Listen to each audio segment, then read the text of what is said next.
Hi friends, welcome to Selva Vinayagar channel. இன்றைக்கி நம்ம சேனலில் என்ன பார்க்க போகிறோன்னா, சூப்பரான வெள்ளை பூசணிக்காய் கூட்டு தாங்க பார்க்க போகிறோம். தயிர் பச்சடி, வெள்ளரிக்காய் பச்சடி தான், வெள்ளை பூசணிக்காய் பச்சடி தான் பார்க்க போகிறோம். சூப்பராக இதை கட் பண்ணி இப்படி தண்ணி விட்டு அவிச்சு அவிய போட்டிருக்கேன். ஒரு பக்கம் இதை அவியட்டும். அதுக்குள்ளே இதுக்கு சூப்பரான ஒரு அரைப்பு ரெடி பண்ணிடலாம். அரைக்கிறதுக்கு பார்த்திங்கன்னா தேங்காய், பச்சை மிளகா, ஜீரகம் இதெல்லாம் போட்டு சூப்பராக நம்ம அரைச்சி எடுத்துகிட்டு வந்துக்கலாம். இந்த வெள்ளை பூசணிக்காய் பார்த்திங்கன்னா நிறைய விதத்தில் பண்ணலாம். கூட்டு பண்ணலாம், அதுலேயே நம்ம துவையல் மாதிரி பண்ணலாம். அப்புறம் ஜூஸ் குடிக்கலாம். அது ரொம்ப ரொம்ப நல்லது. ஜூஸ் எல்லாம் பார்த்திங்கன்னா வெள்ளை பூசணிக்காய் ஜூஸ்லாம் அவ்வளோ ஹெல்த் பெனிஃபிட், நல்லது, ஹெல்த்துக்கு அவ்வளோ நல்லது. இந்த பக்கம் பார்த்திங்கன்னா நம்மளுக்கு இதை அவிஞ்சு வந்துருச்சு. தண்ணி விட்டு நல்லா அவிச்சிட்டோம். இப்போ கொஞ்சம் உப்பு போட்டுக்கலாம். உப்பு போட்டு நல்லா மசிச்சு கிண்டனாலும் நம்ம கிண்டிக்கலாம். அப்படி இல்லை, இங்கே நான் அதுக்குள்ளே நம்ம அரைச்சிட்டு வச்சுட்டு தேங்காயும் போட்டுக்கலாம். மசிச்சு கிண்டி நீங்கள் இது போடனாலும் போட்டுக்கலாம். அப்படி இல்லை, அப்படி முத்து முத்தாக இருக்கிற மாதிரி இருக்கட்டும் அப்படின்ற மாதிரி இருந்தனாலும் நீங்கள் வச்சுக்கலாம். இது கூட தேங்காய், அரைச்ச தேங்காய், பச்சை மிளகா, அந்த விழுதை போட்டு நல்லா கிண்டிடலாம். பச்சை வாசனை போகணும். நல்லா வதக்கன்னு வதக்கி எடுத்துக்கோங்க. சட்டிக்கு நீங்கள் வதக்கும் போது சட்டியில் அடிப்பிடிக்கும், ட்ரை ஆகும். ஸோ இதை மாதிரி தண்ணி தொளிச்சு கிண்டினீங்கன்னா சூப்பராக கிண்டிக்கலாம். இது எல்லாமே போட்டுட்டு அதுக்கப்புறம் தான் நம்ம அடுப்பை பற்ற வச்சு இதை நல்லா கிண்டி கொடுத்துக்கலாம். நல்லா கிண்டினா தான் பச்சை வாசனை போய் செம்ம சூப்பராக இருக்கும். இந்த உரப்பும் அதில் பிடிச்சிருக்கும். இதில் முக்கியமானது என்னென்னா, நீங்கள் உரப்பை கம்மியாக வச்சுக்கோங்க.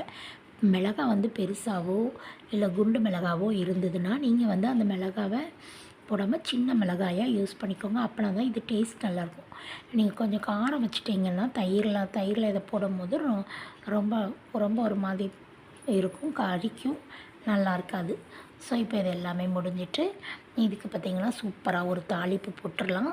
அதுக்கு கடுகு, உளுந்தம்பருப்பு, கறிவேப்பிலை இதெல்லாம் போட்டு சூப்பராக தாளித்து அந்த அவிச்சு வச்சுருக்கக்கூடிய காயில் கொட்டிட்டோன்னா சூப்பரான வெள்ளை பூசணிக்காய் தயிர் பச்சடி ரெடி நம்மளுக்கு.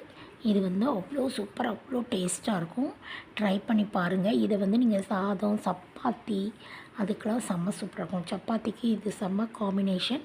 நல்லா ட்ரை பண்ணி பாருங்கள். வெள்ளை பூசணிக்காய் கிடச்சதுன்னா விடாதீங்க. அதில் வாங்கி வச்சுக்கோங்க. வாங்கி வச்சு ஜூஸ் அடித்து குடிங்க, அவ்வளோ நல்லது. நான் எப்படி ஜூஸ் போடணுன்றதை நம்ம சேனலில் போஸ்ட் பண்ணியிருக்கேன், பார்த்துக்கோங்க. இது சூப்பராக நம்ம பச்சடி மாதிரி ரெடி பண்ணிட்டோம். தயிர் ஊற்றி தயிர் பச்சடியாக இதை நம்ம ரெடி பண்ணிக்கிட்டோம்.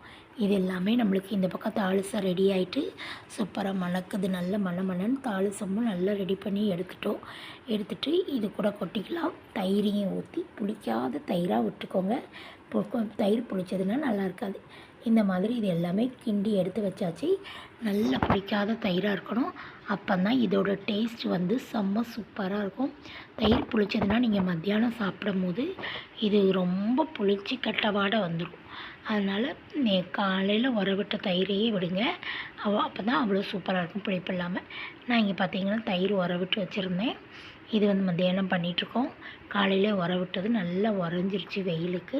சூப்பராக அதையும் போட்டு கிண்டி சூப்பரான தயிர் பச்சடி ரெடி ஆயிடுச்சு.